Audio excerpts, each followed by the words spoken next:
Argentina আর Brazil নিয়ে কত তর্কাতর্কি মানুষের ভিতরে, এটা আসলে ঠিক না। ঠিক আছে, আমি আর্জেন্টিনা সাপোর্টার, আপনি তো ব্রাজিল সাপোর্টার, তাই না? তো আমরা এগুলা নিয়ে কেন তর্কাতর্কি করব? আমরা তো দেশের প্রতি সাপোর্ট করি না, আমরা তো সাপোর্ট করি শুধু প্লেয়ারদেরকে, যে যারা প্লেয়ার যেমন মেসি ওর ভালো খেলে ওদেরকে আমরা সাপোর্ট করি। এমন তো না যে আমরা টাকা পয়সা দিয়ে আর্জেন্টিনাকে সাপোর্ট করি, টাকা পয়সা দিয়ে তাদের পাশে থাকি, তেমন তো কোনো কিছু না। আর যেমন আপনারাও ব্রাজিলকে, তো আপনারা ব্রাজিল দেশকে কি আপনারা সাপোর্ট করেন? যে ব্রাজিলকে কি আপনারা টাকা দিয়ে চালান?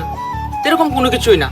এর জন্য আমি বলি কি, যে আমরা কথা কাটাকাটি না করে আমরা সবাই মিলেমিশে খেলাধুলা উপভোগ করে দেখবেন, অনেক ভালো লাগবে।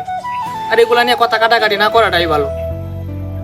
কাপ আর্জেন্টিনা নিল নাকি ব্রাজিল নিল নাকি স্পেন নিল নাকি জার্মানি নিল নাকি ইংল্যান্ড নিল, এগুলা নিয়ে আমাদের কথা কাটাকাটি করার প্রশ্নই আসে না। হয়তো ভালো লাগে আর্জেন্টিনা সাপোর্ট করি, বলতে পারি যে হ্যাঁ আমি আর্জেন্টিনা সাপোর্ট করি, আমি সাপোর্টার, আর্জেন্টিনা সাপোর্টার, সেটা বলতে পারি। আবার আরেকটা আছে, দেখেন আপনি ব্রাজিল সাপোর্ট করেন, আপনি সেটা বলতে পারেন যে হ্যাঁ আমি ব্রাজিল সাপোর্টার, আমি ব্রাজিল সাপোর্ট করি, এমনকি আমার নেইমারকে ভালো লাগে, সেটা আপনি বলতে পারেন।